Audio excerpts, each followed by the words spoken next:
Halo semuanya, jumpa lagi dengan Awan Chai di sini, pelatih konsultan pajak pertama dan satu-satunya di Indonesia. Hari ini kita akan bahas mengenai pencabutan PKP, teman-teman ya. Pencabutan PKP secara jabatan, ini pertama kali gue alami. Mungkin teman-teman yang lain sudah pernah mengalami, tetapi ini yang pertama kali gue alami. Dan ini yang ditunggu-tunggu oleh banyak orang sebenarnya ya. By the way, disclaimer dulu teman-teman bahwa isi video ini bukanlah saran profesional konsultan pajak buat Anda semua ya teman-teman. Jika ada yang salah dari video ini, langsung Anda sampaikan di kolom komentar aja guys. Oke, pertama kita mau bahas mengenai dilema bagi PKP yang mati suri nih. Nah, jadi banyak PKP yang mati suri itu mengalami dilema. Maksudnya gimana sih? Yang pertama begini, banyak PKP itu dia UMKM nih. Jadi dia PKP mungkin PT, CV atau orang pribadi atau PTP, dia ini masih UMKM, masih baru mulai berbisnis gitu ya. Dia bikinlah PKP. Nah, kemudian dia tidak punya orang kantor yang ngurusin pajak nih, nggak ada spesialis pajak, nggak ada spesialis akunting di kantornya.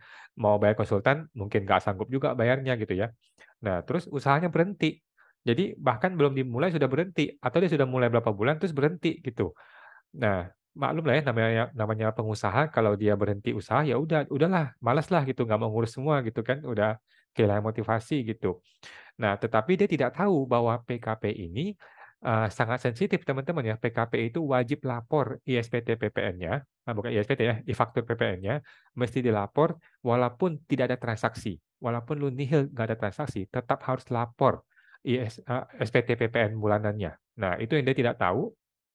Akhirnya banyak kejadian nih para UMKM-UMKM ini yang kecil-kecil ini tiba-tiba muncul tuh denda. Nah, Anda tahu teman-teman denda PPN itu 500.000 kalau tidak lapor. Jadi kalau tidak lapor atau terlambat lapor, denda 500.000 satu bulan. Oke.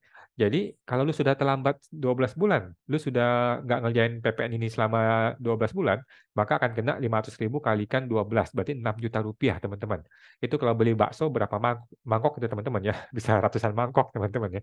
Jadi banyak orang marah-marah di sini, banyak orang marah-marah karena sudah setahun, 2 tahun, tiba-tiba terbit STP, 500.000 dikalikan jumlah berapa bulan. Nah, hanya gara-gara nggak lapor PPN doang, teman-teman. Ini luar biasa besar ya, menurut gua terlalu besar sekali nilai dendanya. Gitu. Padahal usahanya udah bangkrut gitu loh. Usahanya aja udah bangkrut, tetapi terpaksa dia harus bayar STP ini gara-gara ketidaktahuan dia. Gitu. Gara-gara usaha dia UMKM nggak punya konsultan pajak atau dia nggak punya pegawai pajak sehingga terpaksa dia harus bayar ini. Nah ini dilema teman-teman. Ini dilema PKP nih. Jadi dia sudah PKP, sudah bangkrut, udah jatuh ketimpa tangga. Tetapi kalau dia mau cabut PKP, nah ada masalah nih. Kalau dia mau cabut PKP-nya, yang pertama dia nggak ngerti caranya. Jadi mungkin waktu dia bikin CV atau bikin PT disuruh orang yang mengajukan PKP. Nah sekarang ketika dia mau matikan PKP-nya, dia nggak tahu caranya, gitu. Dan begitu dia datang ke KPP, syaratnya ribet banget. Ada banyak macam berbagai macam syaratnya. Yang kedua, dia takut pemeriksaan gitu. Setelah dia tanya-tanya ke kanan kiri ke teman-teman, wah hati-hati lu kalau cabut PKP bakal pemeriksaan. Nah itu benar teman-teman ya. Jadi ingat teman-teman cabut PKP pasti akan terjadi pemeriksaan itu sudah pasti teman-teman ya garansi. Nah jadi banyak teman-teman wajib pajak itu punya ketakutan yang berlebihan gitu loh. Gara-gara dengan sana dengan sini banyak orang diperiksa terus bayar pajak sampai bermiliar-miliar dan sebagainya sehingga ada ketakutan yang berlebihan kalau gue cabut PKP gue akan diperiksa mending nggak usah deh gitu ya. Nah jadi karena kurang edukasi sebenarnya sih gara-gara kurang edukasi dan reformasi pajak yang juga salah arahnya ya gue bilang ya. Terlalu fokus ke penerimaan negara tetapi perilaku oknumnya masih nggak diberesin gitu. Nah jadi si WP ini serba salah teman-teman. Udah UMKM, udah bangkrut, jatuh ketimpa tangga, PPN nggak lapor, nggak tahu cara lapornya, dan mau cabut PKP nggak berani karena takut pemeriksaan, gitu. Jadi serba salah nih, maju kena, mundur kena nih teman-teman ya. Dicabut takut pemeriksaan, kalau nggak dicabut mesti lapor terus setiap bulan. Dia nggak tahu cara lapornya, atau dia nggak ngerti, atau dia nggak mau belajar dan sebagainya. Nah, ini dilema teman-teman. Kemudian yang kedua nih, ini lucu nih. Sertifikat elektronik diblokir. Jadi setel mungkin Anda ingat setel Anda kan ada expirednya. Tetapi setel itu akan bisa terblokir kalau lu tidak lapor PPN selama 3 bulan, teman-teman. Ya kalau 3 bulan lu nggak lapor PPN, maka ada kemungkinan potensi setel lu akan diblokir, sertifikat elektronik ya, atau di istilahnya dinonefektifkan, nonaktifkan sementara, gitu. Nah, tetapi yang lucu adalah walaupun lu sudah tidak aktif sertifikat elektroniknya, dimatikan oleh kantor pusat DJP, tetapi kewajiban lu lapor PPN tetap ada gitu teman-teman. Kan lucu ya. Lu ditahan tidak bisa lapor, tetapi kewajiban lapor tetap ada. Akibatnya apa? Akibatnya denda yang 500.000 per bulan tetap keluar. Gitu teman-teman. Jadi lucu nih, udah lucu aneh lagi. Eh, kan harusnya gini ya, harusnya kan kalau WP diblokir, nggak bisa lapor PPN, maka otomatis dia jadi nggak usah bayar, nggak usah kena denda dong harusnya. Kan kan negara yang suruh dia nggak usah lapor, ya kan? Negara yang bikin dia tidak bisa lapor. Jadi seharusnya kalau dia nggak bisa lapor, ya harusnya nggak ada denda dong yang terbit. Nah, tetapi lucu nih negara ini. Negara yang bikin dia nggak bisa lapor, tetapi kewajiban lapor ya tetap ada. Akibatnya dia mau lapor pun nggak bisa lapor, sehingga denda PPN tetap terbit, denda 500.000 per bulan. Nah ini yang bikin orang marah-marah nih. Ya, jadi ibaratnya kalau lu naik motor nih ya, lu nggak boleh pakai helm gitu. Jadi polisi bilang lu nggak boleh pakai helm ya, naik motor ya, dilarang pakai helm ya. Tetapi ketika lu lewat lu ditilang gitu gara-gara nggak pakai helm gitu kan lucu ya. Jadi negara yang bikin lu nggak bisa lapor, tetapi lu tetap kena denda. Nah ini lucu dan aneh. Nah, kemudian yang ketiga ini adalah eh, ini minta settle-nya. Kalau Anda minta settle sertifikat elektronik, harus datang direktur ke kantor pajak. Nah, ini lucu nih, udah lucu dan aneh lagi ya. Ini spesialis di negara kita yang tercinta ini ya. Minta settle wajib hadir direktur. Itu kan peraturan di aturan gitu ya. Tetapi ketika direktur datang, apakah dia diinterview? Jawabannya enggak, teman-teman. Jadi kalau direktur datang ke KPP, ketika minta settle, cuma disuruh duduk aja, disuruh duduk manis di situ, yang ngurusin tetap kita, konsultan. Yang ngurusin tetap pegawainya yang ngurusin gitu loh. Jadi dia cuma disuruh duduk manis, nggak usah ngapa-ngapain, ditanya aja enggak, dilihat aja enggak, tetapi harus datang direkturnya. Nah, ini lucu nih peraturan ini teman-teman ya. Jadi katanya DJP sih ini untuk keamanan ya, karena sertal itu kan sensitif, ada paspresnya. Maka ini untuk amannya mesti direktur yang datang gitu.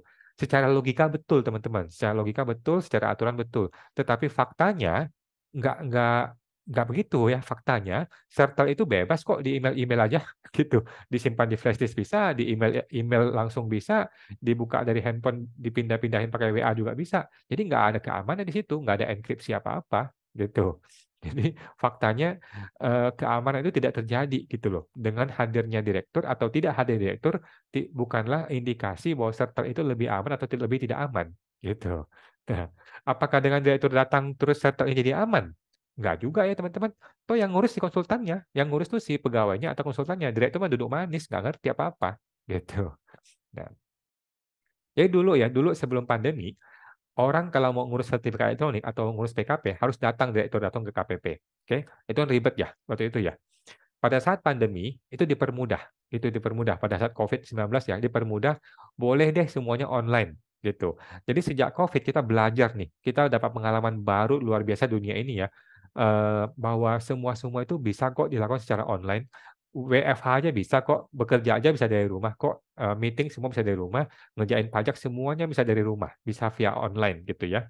Nah, sekarang setelah pandemi berlalu, setelah COVID berlalu, DCP mikir nih, kalau ini masih bisa kita bikin sulit seperti dulu, kenapa mesti diberikan mudah?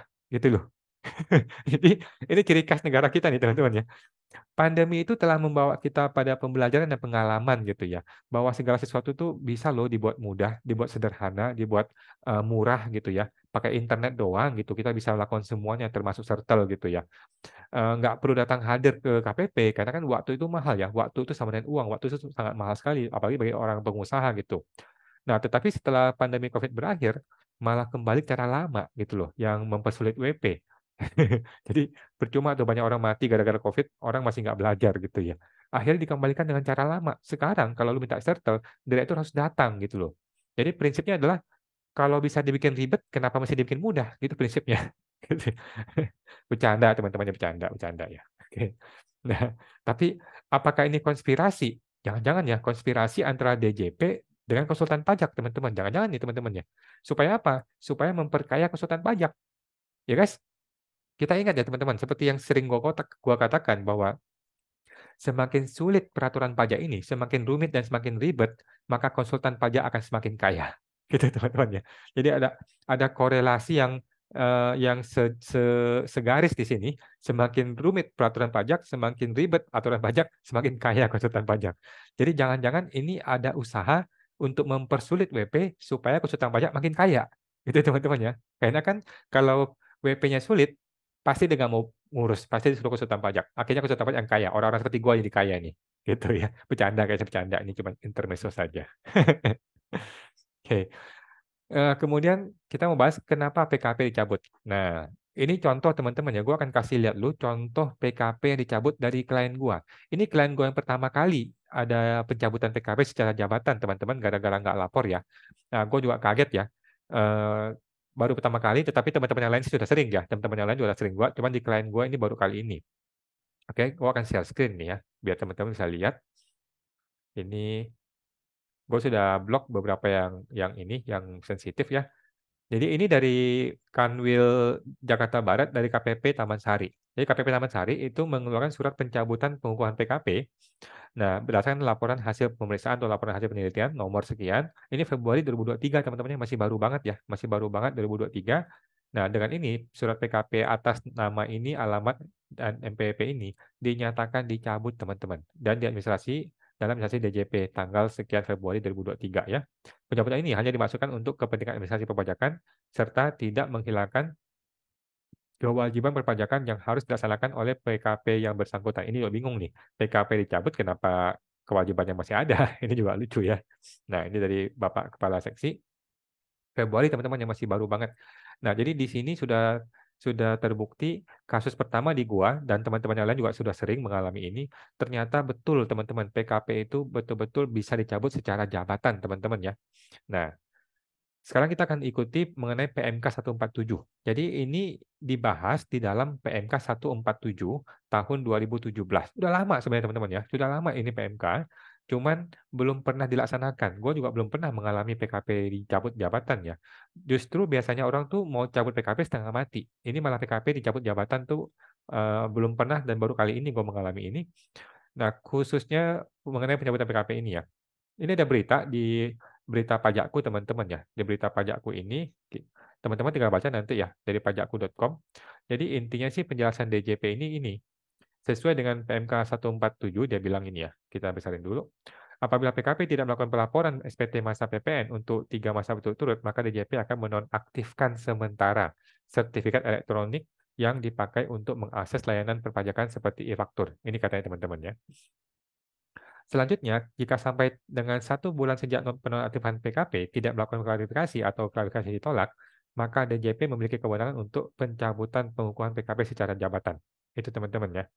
Nah, kemudian dia mesti mendaftarkan ulang PKP-nya. Ini juga lucu nih. Oke. Nah, teman-teman. Sekarang kita akan bahas langsung ke PMK-nya ya. PMK 147 tahun 2017 pasal 53 sampai 57, teman-teman ya. Nanti teman-teman tinggal baca aja di PMK 147 tahun 2018, tinggal lu Google aja, googling pasti banyak teman-teman ya. Jadi stepnya ini.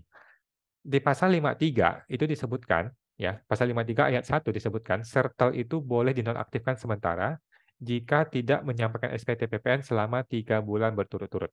Oke, kita baca ini ya, pasal 53. Pasal 53. Pasal 53. Nah, DJP bisa menonaktifkan sementara sertifikat elektronik teman-teman ya, sertel terhadap PKP dengan kriteria sebagai berikut. Yang pertama, PKP yang tidak menyampaikan surat SPT PPN untuk masa 3 bulan pajak berturut-turut. Gitu teman-teman ya, 3 masa pajak berturut-turut, maka bisa dinonaktifkan sementara sertelnya. Jadi confirm nih teman-teman. Kemudian di pasal 2 disebutkan, PKP itu boleh mengklarifikasi maksimal 1 bulan setelah PKP nonaktif ya. Nah, kemudian di pasal 2 dia bilang, terhadap penonaktifan ini, sementara ini ya, PKP si WP nih, si pengusaha dapat menyampaikan klarifikasi. Oke. Paling lama itu 1 bulan terhitung sejak penonaktifan sebagaimana dimaksud pada ayat 1 huruf A. Oke. Nah, masalahnya banyak orang tidak diberitahu, teman-teman. Banyak orang tidak diberitahu bahwa sertelnya sudah nonaktif. Jadi AR itu nggak kasih tahu. Kemudian tiba-tiba aja PKP dicabut nih, kayak klien gue ini. Tiba-tiba PKP dicabut, nggak ada angin, nggak ada hujan. Kan jadi bingung dia kan. Nah, kan semestinya dikasih tahu dong, sehingga dia punya waktu untuk klarifikasi. Kemudian pasal 53 ayat 3, nah disebutkan, kalau ternyata WP yang benar, maka akan diaktifkan kembali. Nah, di ayat 4-nya disebutkan, kalau tidak ada klarifikasi sama sekali, atau ada klarifikasi tapi ditolak oleh DJP, maka PKP-nya akan dicabut. Oke, kita baca nih teman-teman. Nah, dalam pasal 3 ayat 3 nih, diketahui bahwa PKP tidak memenuhi kriteria penonaktifan, maka dilakukan pengaktifan kembali. Oke. Kemudian yang ayat 4, dalam hal PKP tidak menyampaikan klarifikasi sesuai ketentuan, atau dia kasih klarifikasi tetapi ditolak oleh DJP, maka dilakukan pencabutan pengukuhan PKP. Jadi sudah clear teman-teman ya, sudah clear di sini. Nah, kemudian kita masuk ke pasal 55. Di pasal 55 disebutkan pencabutan PKP itu boleh via permohonan atau boleh secara jabatan, teman-teman ya. Ini sudah sejak 2017 loh ya. Jadi pencabutan PKP dapat dilakukan oleh KPP berdasarkan permohonan atau secara jabatan. Sudah jelas di sini teman-teman ya. Cuman belum pernah terjadi di gua, baru kali ini terjadi. Nah, kemudian pasal 57. Nah, pasal 57 ayat 3 poin E. Nah, kita baca nih ya. 1 bulan kemudian itu tidak ada klarifikasi, maka PKP dicabut. Oke, pasal 57 ayat 3 poin E. Nah, jadi ayat 3 itu dikatakan bahwa PKP itu secara jabatan itu boleh dilakukan, dicabut apabila terjadi beberapa ketentuan ini. Nah, nomor E, PKP yang telah dinonaktifkan sementara sertelnya dan tidak melakukan klarifikasi atau klarifikasi yang ditolak sebagaimana pasal yang tadi itu 534. Jadi sudah berkali-kali ditegaskan di sini teman-teman ya, sudah clear ya bahwa PKP itu bisa dicabut teman-teman, bisa dicabut dengan ketentuan lu 3 bulan berturut-turut tidak lapor PPN, oke. Kemudian, lu akan dinonaktifkan sertelnya, setelah itu 1 bulan kemudian kalau lu tidak klarifikasi, maka akan tercabut PKP-nya, oke. Nah, sekarang pertanyaannya adalah siapa yang happy dan siapa yang sedih, teman-teman ya. Kan dalam kasus ini, ada orang yang senang PKP dicabut, ada orang tidak senang PKP dicabut ya. Nah, sekarang kita lihat dulu siapa yang happy dulu nih. Siapakah orang yang happy mendengar berita ini atau mendengar video ini? Pertama adalah WP yang mengalami dilema yang tadi kau sebutkan itu ya. Bisnisnya sudah tidak jalan atau sudah bangkrut, tapi kalau dia mau tutup PKP, dia takut pemeriksaan. Nah, orang seperti ini bakal happy nih dengan berita ini ya. Nah, maka gampang teman-teman. Solusinya adalah lu stop lapor PPN. Oke, stoplah lapor PPN selama 4 bulan berturut-turut ke depan. Atau selama-lamanya aja nggak usah lapor PPN sama sekali. Ya. Nah, nanti setelah 3 bulan, menurut aturan PMK 147, PKP-nya lu itu akan dinonaktifkan sementara ya, sertelnya ya, sertifikat elektroniknya akan dinonaktifkan sementara. Lu cuekin aja, lu cuekin nggak usah ngapa-ngapain. Di bulan keempat, lu tidak bikin klarifikasi, maka PKP lu akan dicabut secara jabatan. Beres teman-teman ya, selesai. Nah, tapi saran gua, teman-teman ya, saran saya, sebaiknya teman-teman komunikasikan dengan AR Anda, oke? Bilanglah ke AR lu terus terang gitu, terus terang ke AR, "Bapak AR, saya punya rencana nih," gitu. Karena bisnis saya kan sudah mati, bisnis saya sudah bangkrut, sudah mati, sudah nggak ada usaha lagi, tapi saya nggak mau pemeriksaan gitu, gue takut atau nggak mau pemeriksaan. Jadi tolong dong Pak AR, nanti dibantu dong, terapkanlah PMK 147 2017 kepada saya, kepada PKP-nya saya, gitu. Oke, jadi nanti saya akan, tidak lapor PPN lagi Pak, mulai sekarang ya. Tolong di bulan ketiga diterapkan PMK 147 ini kepada saya, di bulan keempat akan tercabut PKP secara otomatis, gitu. Tolong deh Pak AR minta bantuan deh, gitu. Kalau AR-nya bilang, "Nggak mau, Bapak harus, permohonan sendiri, nanti biar diperiksa." Nah itu oknum tuh AR begitu ya teman-teman. Oke, jadi cuman yang sedih teman-teman ya, yang sedih ini calon klien gue ini. Calon klien gue itu sebenarnya tidak berniat untuk tutup PKP sebenarnya ya. Dia masih mau kok buka hotel pajak, masih mau bisnis PPN, tetapi kemarin tuh beberapa bulan terakhir itu kan dia lagi susah bisnisnya gitu ya, jadi nggak jalan usahanya gitu loh. Dia sudah punya kode aktivasi, sudah punya password aktivasi, ada eVIN, DJP online, sudah setting semua. Kemudian kita minta sertelnya, ternyata sudah nggak bisa gitu. Ternyata setelah kita permohonan aktivasi sertel ulang, barulah ketahuan PKP sudah dicabut. Padahal dia tidak pernah loh terima surat pencabutan PKP. Dia tidak pernah dikasih tahu bahwa sertel dia dinonaktifkan. Dia tidak pernah di-warning mengenai klarifikasi itu gitu ya. Akhirnya dia marah-marah ke gua gitu. Jadi calon klien ini marah-marah ke gua karena dikiranya gue yang salah gitu ya. Ya gue juga baru nggak tahu teman-teman, gue juga baru kali ini mengalami PKP jabatan tuh betul-betul terjadi gitu ya, dicabut PKP-nya, gitu. Nah, jadi justru banyak orang teman-teman menunggu nih, banyak teman-teman tuh menunggu kapan nih PMK ini diterapkan gitu loh. Dan banyak orang sampai telepon-telepon gua, suruh gua kasih tahu kalau betul-betul sudah ada kejadiannya. Dan ini gua katakan dengan teman-teman ya, sudah terjadi di klien gua di mana PKP jabatan dicabut secara jabatan. Sudah terbukti teman-teman ya. Nah, jadi akhirnya klien gue ini marah-marah, "Ribet nih peraturan negara ini," katanya. "Susah nih pemerintah ini," gitu. "Masa harus ngajuin ulang sih PKP-nya? Kan mesti bayar lagi." Sebenarnya gratis sih kan, tapi kan dia mesti bayar konsultan untuk ngurusin ini semua kan. Mesti ngurus dari awal lagi, mesti disurvei lagi, pemeriksaan lagi, ribet lagi gitu loh. Jadi gue pikir kenapa sih tidak ada opsi aktivasi ulang saja dengan cara yang sederhana gitu loh. Kan orang ini kan sudah lolos verifikasi dulu nih. Orang ini kan sudah jadi PKP, artinya dia sudah pernah lolos verifikasi dong. Nah, ya udah diaktifkan lagi aja secara secara secara langsung, secara sederhana gitu loh. Kenapa sih mesti ajuin ulang lagi sampai dari nol gitu loh. Kan BP jadi ribet banget gara-gara ini, gitu. Contoh nih ya, contoh, kalau lu punya SIM card nih ya, lu punya SIM card kartu, mungkin Simpati atau apa gitu ya, kartunya expired kan keblokir, oke. Lu datang ke Grabhari, Telkomsel gitu ya, lu langsung mau aktifkan, langsung lu isi data, langsung jadi, langsung langsung dapat, aktivasi kembali kartunya. Lu tidak perlu men-setting ulang semua, lu tidak perlu mengajukan ulang dari awal, nggak perlu teman-teman ya, gitu loh. Nah itu DJP ini masih begitu ya. By the way, anyway, menurut gua DJP dan WP sama-sama ada salahnya lah ya. DJP dan WP sama-sama ada salahnya dalam kasus ini. Coba kita bahas nih ya, dari pihak DJP. Dari pihak DJP, menurut gua nih ya, seharusnya sebelum lu ngeblokir seseorang, lu telepon dong WP-nya gitu kan, lu punya nomor WA-nya nih. Telepon dong WA si WP-nya, "Bapak WP, kenapa sih nggak lapor PPN selama 3 bulan terakhir?" Gitu loh. "Apa sih kendalanya? Apakah lu ada kendala? Bisa nggak gue bantuin kendala? Apa yang bisa gue bantu?" Nah, ini baru AR yang the best, teman-teman ya.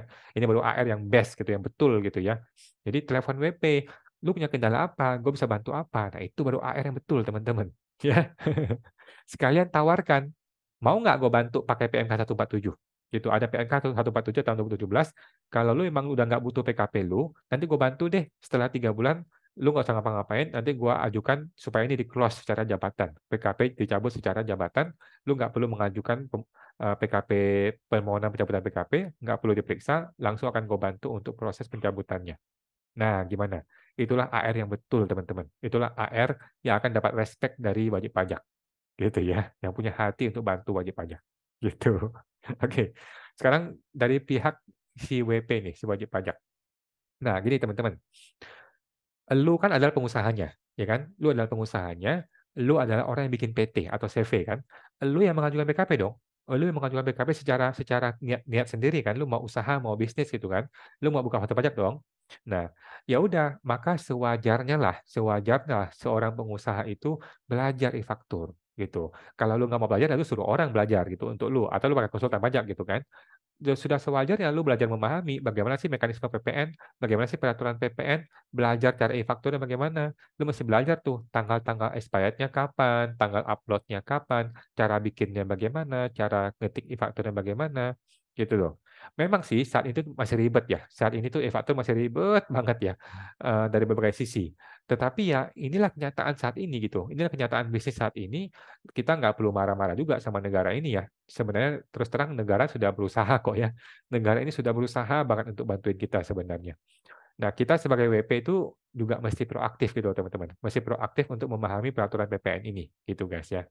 Nah, jadi pertanyaannya, kok bisa sih lu sebagai wajib pajak bikin PKP, diaktifkan PKP-nya tapi nggak lapor PPN?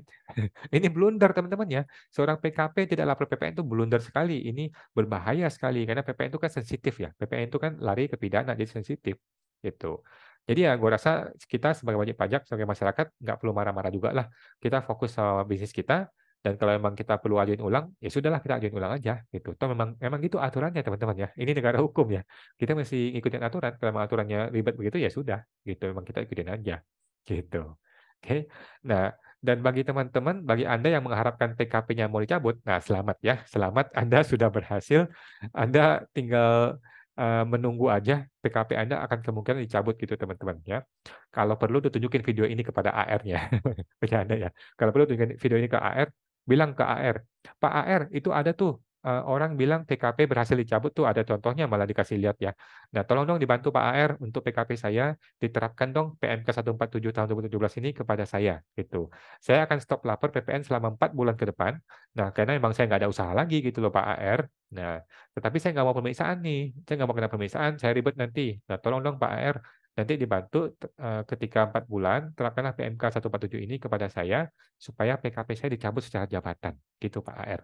Nah, menurut gua seorang AR yang bijaksana, seorang AR yang perilakunya benar, pasti dia akan bantuin, gitu sih. Memang sih ada AR yang bilang, "Gua nggak mau bantu, lu, eee, ajuin sendiri aja deh, nanti kita periksa aja." Nah, itu AR yang oknum ya menurut gue ya, nggak tepat begitu caranya.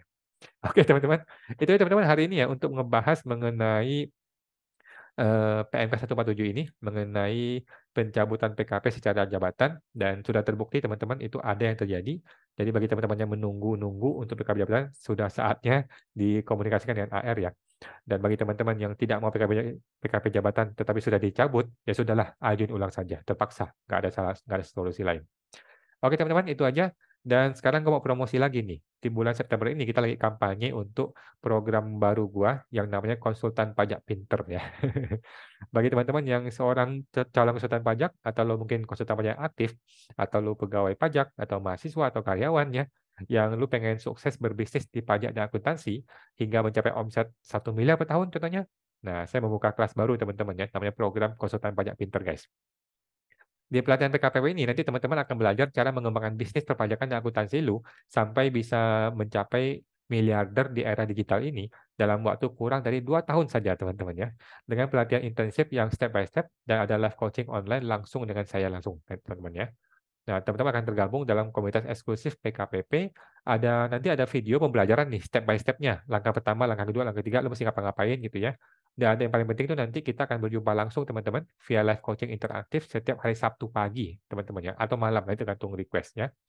Oke guys, selanjutnya manfaatkan masa promo ini 85% kita ada diskon sampai bulan September ini saja. Nah, silakan daftar di website www.programkpp.com teman-teman ya untuk bergabung sama guys. Oke, sampai jumpa di kelas pertama ada guys.